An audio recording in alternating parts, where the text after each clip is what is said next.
এর আগের ভিডিওতে তোমাদের সাথে বক্সার জঙ্গলের লেপচাকার সানরাইজের ভিডিও শেয়ার করেছি, তোমরা সেই ভিডিওটা দেখেছো। আর এই অংশটুকু নিয়েও একটুখানি দেখিয়েছিলাম যে কি সুন্দর মেঘ ওপরে ভাসছে, আমরা সেটা দেখতে পাচ্ছি। এগুলো দেখা সত্যিই একটা অন্য রকমের অনুভূতি এনে দেয়। Good morning, welcome back to my channel জীবনের টুকিটাকি। আমি সোমা চলে এসেছি আজকে আবার বক্সার জঙ্গলে সেকেন্ড ডে। আজকে ব্লগটা শুরু করছি। তো ব্লগ শুরু অনেক আগেই করেছি, তোমাদের ভোর থেকেই আজকে ব্লগটা শুরু করেছি। আমরা সকালে সানরাইজ দেখবো বলে উঠেছিলাম, তারপর সানরাইজ দেখতেও গেছি, আর এখান থেকেও দেখা যাচ্ছিলো, তবু আমরা একটু নিচে নেমেছিলাম। তারপরে সকালে সবাই মিলে তো আমরা চাটা অনেক কিছু খাওয়া দাওয়া হলো, তোমরা দেখলে। তো এখানে আমরা ব্রেকফাস্ট করে আমরা বেরিয়ে যাব। আর এখানে জঙ্গলে এমনই একটা রাত্রে ঠান্ডা, কালকে রাত্রে প্রচণ্ড হাড় কাঁপানো ঠান্ডা ছিল। আর দিনের বেলায় যে রোদ্দুরটা উঠেছে, প্রচণ্ড রোদ্দুর, মানে গরম প্রচণ্ড, গা পুরো চিরবির করে। আর আমরা আজকে নিচে নামবো, তো নিচে নামতেও খুব কষ্ট, উঠতে যেমন কষ্ট হয়েছে নামতেও কষ্ট। আমরা বেশি দেরি না করার চেষ্টা করব, তাড়াতাড়ি বেরিয়ে যাব। আর আমি পুরো রেডি হয়ে গেছি। আমি ক্যামেরার দিকে দেখতে পাচ্ছি না আমাকে কতটা দেখা যাচ্ছে, এত রোদ্দুর, পুরো ক্যামেরা অন্ধকার লাগছে। তাহলে চলো দেখতে থাকো। আমাদের হোমস্টের বাইরে একটা এত সুন্দর জায়গা দেখে আর লোভ সামলাতে পারলাম না। এখানে নানা রকম পোজের আমরা ফটো তুললাম আর একটু ভিডিও বানালাম। তো এত সুন্দর একটা জায়গা, ভিডিও না করে কি থাকা যায়? তো এখানে আমরা সবাই মিলে নানা রকম স্টাইলে ফটো তুললাম। আর জায়গাটা সত্যিই কিন্তু অসাধারণ ছিল। একদম সকালবেলা ঘুম থেকে উঠে সানরাইজ দেখার পরে আমরা একদম রেডি হয়ে এখানে এসে অনেক রকমভাবে ফটো তুললাম। আর এগুলোই স্মৃতি হিসাবে থেকে যাবে। এত সুন্দর একটা জায়গা। আর এটা দেখো আমাদের হোমস্টে, এটা বাইরে থেকে আমি তুলেছি। এই জায়গাটাতেই আমরা ছিলাম, মানে এই হোমস্টেতেই আমরা ছিলাম। এখানে হোমস্টে ছাড়া যারা এখানে টেন্টে থাকতে চায় সেটারও ব্যবস্থা রয়েছে। এটা তোমাদের জন্য একটু ক্যাপচার করলাম। তবে যা ঠান্ডা, আমার মনে হয় হোমস্টেতে থাকাই ভালো। আর এবার দেখো সকালবেলা ব্রেকফাস্ট আমাদের দিয়ে দিয়েছে। এখানে রুটি আছে, ডিমের ভুজিয়া করে দিয়েছে, আর ছোলা আলু দিয়ে একটা তরকারি করেছে, আর মিষ্টি আমরা সাথে করে নিয়ে গেছিলাম। তো আমরা সবাই মিলে এটা ব্রেকফাস্ট করে নিচ্ছি। মলি, মামুনি ওরা আমাদের সব দিচ্ছে, আমরা এক এক করে সবাই খেয়ে নিচ্ছি। এরপরে আমরা সবাই রেডি হয়ে বেরিয়ে পড়ব। এবার আমরা নিচে যাব। তার আগে আমরা রেডি হয়ে নিয়ে আবার দেখো এখানে কয়েকটা ফটো তুললাম, কারণ এই জায়গাটা এত সুন্দর, এই জায়গার ছেড়ে যেন যেতেই ইচ্ছা করছে না যে এখান থেকে আমরা নামবো। এত সুন্দর জায়গাটা, তাই জন্য আমরা এখানে সবাই মিলে ফটো তুললাম। আর মলিকে এখন ভিডিওটা যত দেখছি খুব মিস করছি। তো সত্যিই এত সুন্দর আমরা সময় কাটিয়েছিলাম। এরপর দেখো আমরা রেডি হয়ে আমাদের লাগেজ নিয়ে এবার আমরা সবাই মিলে হোমস্টে থেকে নিচে নেমে যাচ্ছি। এবার আস্তে আস্তে নিচের দিকে যাওয়ার পালা। তো এখন আমরা সবাই রেডি হয়ে গেছি, লাগেজ টাগেজ নিয়ে নিচে চলে এসেছি। এবার আমাদের নিচে নামতে হবে। আর নিচে নামতেও হয়তো আবার একটু কষ্ট হবে, তো দেখা যাক, নামতে তো হবে, নাহলে বাড়ি ফিরতে পারবো না। তো এবার আমরা সবাই নিচে নামবো। এবার আমরা একেবারে রওনা দিয়ে দিয়েছি, মানে আমরা বেরিয়ে পড়েছি। আর ঠিক এই জায়গাটাতেই আছে সেই জিও ফোনের টাওয়ার, যেখানটা একটা গাছে বোর্ড লাগানো আছে। বোর্ড বলতে একটা জাস্ট ফোন রাখার জায়গা করা আছে। তো ওখানে আনলে একটু ফোনের টাওয়ার পাওয়া যায়, না হলে সারা জঙ্গলে কোথাও কোনো টাওয়ার নেই। আমরা তো দুদিন পুরো আত্মীয় পরিজন বন্ধুবান্ধব সবার থেকে পুরো আলাদাভাবে ছিলাম, এখানে কোনো ফোনের টাওয়ার নেই। তো যাই হোক, এরপর আমরা আস্তে আস্তে সবাই তো এখানে নিচে নামছি। আর মাঝে মধ্যে যখন পাচ্ছি একটু স্টাইল করে ভিডিও করার চেষ্টা করছি, আবার যখন পাচ্ছি একটু আমরা ফটো তুলছি সবাই। আমরা এখন নামছি, আমি নেমেছি, আগে দুজন গেছে। আর সেই ওপরে রাজ, মলি, আমাদেরও মামুনি সবাই আছে ওপরে। অনেকটা আবার খাড়াই উদরাই এরকমই হচ্ছে, যাচ্ছি আমরা। তো ওরা এখন আসছে, তোমাদের দেখাচ্ছি। সেই যে দূরে দেখো মলি আছে, মামুনি, আমাদের ও আছে, আর রাজ আছে, ওরা আসছে।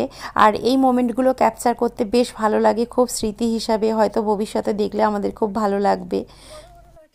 তবে এই এক্সপিরিয়েন্স থেকে যেটা আমি বুঝেছি, পাহাড়ে ওঠার সময়, ট্রেকিং করার সময় কষ্টটা যতটা, হয়তো নামার সময় কষ্টটা তার অর্ধেক, কিন্তু কষ্ট আছে, পাহাড় থেকে নামতেও কষ্ট আছে। এরপর দেখো আমরা চলে এসেছি বক্সার ফোর্টে। যাওয়ার সময় দেখিয়েছিলাম, যখন আমরা ট্রেকিং করছিলাম, ওপরে উঠছিলাম, তখন তোমাদের দেখিয়েছিলাম এক ঝলক যে আমরা নামার সময় এখানে ঢুকবো। তো সেই জন্য আমরা এটা যখন নামার সময় আমরা এখানে সবাই মিলে যাচ্ছি। এটা এবার চলো আমিও দেখবো, মানে আমরাও দেখব আর তোমাদেরকেও দেখাবো যে এর ভেতরে কি আছে না আছে। এই জায়গাটাও কিন্তু বেশ অসাধারণ জায়গা। এখানে আমরা অনেকটা সময় কাটিয়েছি, প্রায় 1-1.5 ঘন্টার ওপর আমরা এখানে বসেছি, একটু রেস্ট নিয়েছি। জায়গাটা খুব সুন্দর, ছিমছাম একটা নিরিবিলি পরিবেশ, একটা দারুণ সুন্দর জায়গা। তাহলে চলো তোমাদেরকে দেখাই। এখানে ওপরে ট্রেকিং করার সময় ওপরে ওঠা নামা দুটো সময়তেই দেখো রাজের পিঠে আর আমাদের ওর পিঠে দুখানা বড় বড় ব্যাগ আছে। এছাড়া তো সবাইয়ের পিঠে ছোট বড় করে ব্যাগ রয়েছে, আর আমি তো একটা স্টাইল করার জন্য পুচকু ব্যাগ নিয়েছিলাম। কিন্তু এতটা ভারী ব্যাগ নিয়ে ওপরে ওঠা নামা কিন্তু মুখের কথা ছিল না। তো এখানে দাঁড়িয়ে আমরা সবাই মিলে তারপর দেখছি যে আমরা কোথায় ছিলাম, কত উঁচু থেকে আমরা নিচে নামলাম। এখনও অনেকটা নিচে নামতে বাকি আছে, মানে আমরা সবে কি বলবো অর্ধেক হয়তো নেমেছি, এখনও অনেকটা রাস্তা যেতে হবে। তবে তার আগে এখন আমরা বক্সার ফোর্টে তো ঢুকবো। আর সেই দেখো আমরা দেখছি সেই পাহাড়ের মাথায় আমরা ছিলাম, কত উঁচুতে ছিলাম। ওখান থেকে আমরা ট্রেকিং করতে করতে এতক্ষণে বক্সার ফোর্টে এসে উপস্থিত হলাম। এবার চলো ফোর্টের ভেতরে ঢুকি, আমি দেখি তোমাদেরকেও দেখাই। এখানে দেখো এটা হচ্ছে বক্সার ফোর্ট। তো ফোর্ট বলতে যে জেলখানাকেই বোঝায়। এটা আগে একটা জেলখানা ছিল, এখন এই জায়গাটা সংস্কার করা হচ্ছে, নতুন করে সব কিছু তৈরি করা হচ্ছে।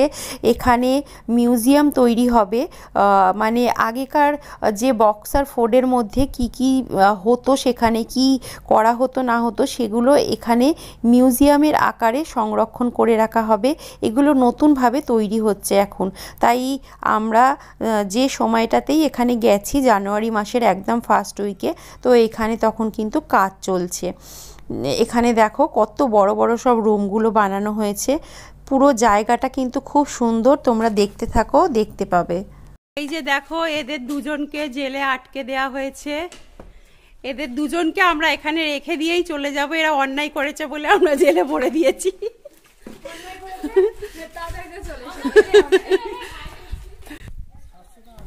জায়গাটা তোমরা দেখে নিশ্চয়ই বুঝতেই পারছো যে কত সুন্দর ফাঁকা জায়গা, আর নতুন করে কাজ হচ্ছে, আর কত সুন্দর করে বানাচ্ছে। এখানকার পরিবেশটা কিন্তু আমার খুব ভালো লেগেছে। কি সুন্দর, আগেকার কত বড় বড় গাছ দেখো, এক প্রকাণ্ড বড় বট গাছ দেখতে পেলাম। এছাড়াও আরও অনেক গাছ রয়েছে, খুবই সুন্দর একটা জায়গা। আমরা এখন বক্সার ফোর্টে এসেছি, তোমাদের দেখালাম। তো এখানে বসে আমরা একটু রেস্ট নিচ্ছি। এই যে আমরা বসে আছি আর একটু দোলা চড়ছি। অনেকদিন পর দোল্লায় উঠলাম, বেশ ভালো লাগছে।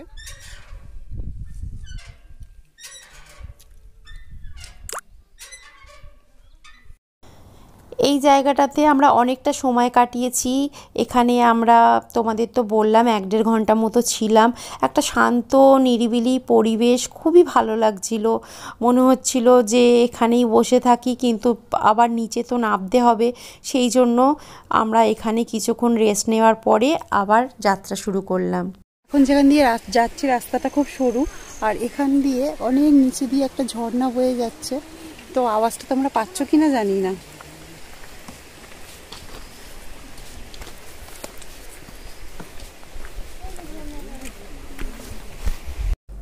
বক্সার ফোর্ট থেকে আরও বেশ অনেকটা নেবে, আমরা আবারও একটু এখানে বসে বিশ্রাম নিচ্ছি। ওঠার সময়ও এইভাবেই একটু বিশ্রাম নিতে নিতেই আমরা গেছিলাম, কারণ একটানা এতটা সম্ভব নয়। কিন্তু দেখো এখানকার যারা লোকাল মানুষেরা রয়েছে, পিঠের মধ্যে কতটা বোঝা নিয়ে সারাদিনে এনারা 2-3 বার ওঠা নামা করেন। যদিও এটা এদের অভ্যাস হয়ে গেছে, কিন্তু তাও বলবো পাহাড়ি জীবন অতটা সহজ নয়। যেটা দূর থেকে দেখলে মনে হয় যে হয়তো সোজা, কিন্তু আমার মনে হয় এনারা অনেক প্রতিকূল পরিস্থিতির মধ্যে দিয়ে এনাদের জীবনযাপন করেন। তো আমরা সেই ওপরে ছিলাম। আমরা এখন ওপর থেকে অনেকটাই নিচে নেমেছি, আর এখানে একটা ভিউ পয়েন্ট আছে, জায়গাটা দেখো খুব সুন্দর। তো এখানে একটা ভিউ পয়েন্ট রয়েছে বাবা, সেটাই এবার একটু দেখবো আর তোমাদেরকে দেখাবো। এখান থেকে আর কতটা গো? ও উফ, আমরা এখন এই ভিউ পয়েন্টটা দেখব বলে সবাই মিলে এগিয়ে যাচ্ছি। এখানে ভিউ পয়েন্টটা দেখে আবার আমরা নিচের দিকে যাব। তবে প্রায় চলে এসেছি কাছাকাছি, এটা শুনে একটু মনে মানে আনন্দ লাগছে যে এবার তাহলে নিচে নামবো। তো চলো এই ভিউ পয়েন্টটা দেখে নাও তোমরা।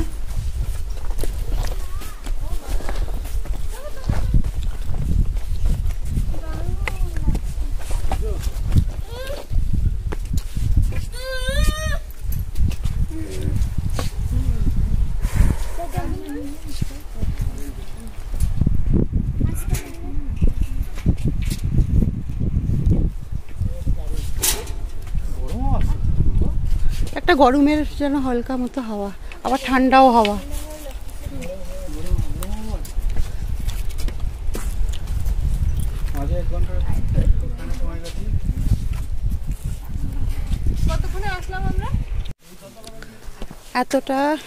এতটা হচ্ছে আসার পরে ফাইনালি আমরা 0 পয়েন্টে পৌঁছালাম। মানে আমাদের যে ট্রেকিংটা আমরা করছিলাম সেই ট্রেকিংটা এখন সম্পূর্ণ হলো। তো সামনে রাস্তাটা 0 পয়েন্টটা দেখতে পেয়ে বেশ ভালো লাগছে। তারপর তো যেটুখানি রাস্তা এবারে সেগুলো গাড়ি চলাচলের যোগ্য, তো সেগুলো আমরা গাড়িতে করেই নামবো। আর এটা পায়ে হেঁটেই নামতে হলো। আর দেখেছো যে অনেক জায়গায় গেছি, তবে লাঠি নিয়ে এটা ফার্স্ট টাইম এক্সপিরিয়েন্স, বেশ ভালোই লাগলো। ফাইনালি আমরা সবাই ট্রেকিং শেষ করে 0 পয়েন্টে এসে উপস্থিত হয়েছি। এখানে আমাদের গাড়ি দাঁড়িয়ে আছে, এবার আমরা গাড়ি করে সবাই যাব। আর এখানে একটা আঙ্কেল আছে, এই দেখো খাকি ড্রেস পরে রয়েছে, এনার সাথে ওপরে বেশ অনেক মজা হয়েছিল। শেষে ওনার সাথে একটা ফটোও তুললাম, সেটা তোমাদের সাথে শেয়ার করলাম। কি মজা হয়েছে সেটা আর এখানে সবটা বলতে পারলাম না। দেখো আমরা সবাই গাড়িতে উঠে গেছি, আমরা সবাই কেস খেয়ে গেছি। সবাই মুখটা একবার দেখি দাও, থোবরাটা বিধ্বস্ত। হ্যাঁ, আমরা আজকে খুব একটা নেই, এখনো দাও গাড়িতেই অনেকটা যেতে হবে, হাঁটা আর নেই এটাই। আর ভাবছি কখন হচ্ছে রুমে যাব, গিয়ে ভালো করে স্নান করবো, ফ্রেশ হবো। এই যে দেখো হিয়া রয়েছে, হিয়ার অনু ভাই রয়েছে, আর এই যে এইদিকে বসে আছে দাদা আছে আমার এটা, আর সামনে রাজ আছে, আমরা আছি যাচ্ছি। সামনে কি আছে সেটা কিন্তু বৌদি বললো, ওই জন্য। আমার ট্রেকিংয়ের ভিডিওটা এখানেই শেষ হলো। আর তোমরা অনেকেই জানো আমরা ভুটান থেকে এখানে বেড়াতে এসেছি, আবার ভুটানে ফিরে যাব। আর যারা যারা এই ট্রেকিংয়ে আমাদের সাথে ছিলে সবাইকে প্রচুর পরিমাণে মিস করছি, বিশেষ করে হিয়াসোনাকে। হিয়াসোনা, লাভ ইউ, অনেক অনেক মিস করছি। তো চলো আবার নিশ্চয়ই আমরা এমন একটা ট্যুর করব।